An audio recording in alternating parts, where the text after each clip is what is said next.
गांव के बाहरी हिस्से में एक पुराना और विशाल आम का बगीचा था। बगीचे की हरियाली और मीठे आमों की महक पूरे गांव में फैलती थी। लेकिन इस बगीचे के साथ एक रहस्यमयी कहानी जुड़ी थी। कहा जाता था कि इस बगीचे में एक चुड़ैल रहती है।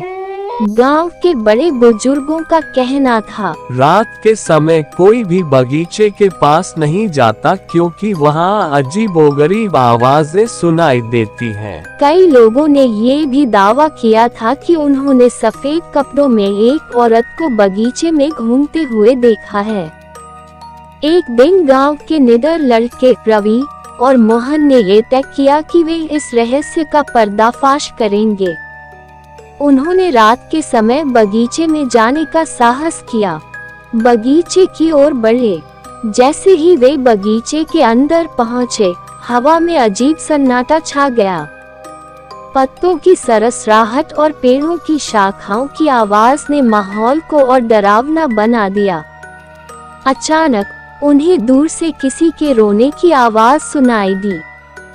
दोनों दोस्त डर के मारे सहम गए, लेकिन उन्होंने तय किया कि वे पीछे नहीं हटेंगे।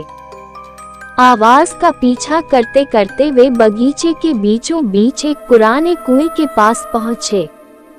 वहां उन्होंने देखा कि एक औरत सफेद कपड़ों में खड़ी थी और उसकी पीठ उनकी ओर थी। उसके लंबे बाल खुले हुए थे और वह धीरे धीरे गुनगुना रही थी। रवि ने साहस दिखाते हुए, कौन हो तुम? यहाँ क्या कर रही हो? औरत ने धीरे धीरे अपनी गर्दन घुमाई। उसकी आंखें लाल थीं और चेहरा डरावना। उसने एक भयानक चीख मारी। दोनों लड़के घबरा कर भागने लगे। अगले दिन गांव में ये खबर फैल गई कि बगीचे में सचमुच चुड़ैल रहती है। लेकिन कुछ समय बाद गांव के एक साधु ने बताया, वह चुड़ैल नहीं बल्कि एक आत्मा है जो किसी कारणवश यहाँ अटकी हुई है। उन्होंने बगीचे में पूजा की और आत्मा को शांति प्रदान की। उस दिन के बाद से बगीचा फिर से सुरक्षित हो गया और लोग वहाँ आम तोड़ने जाने लगे।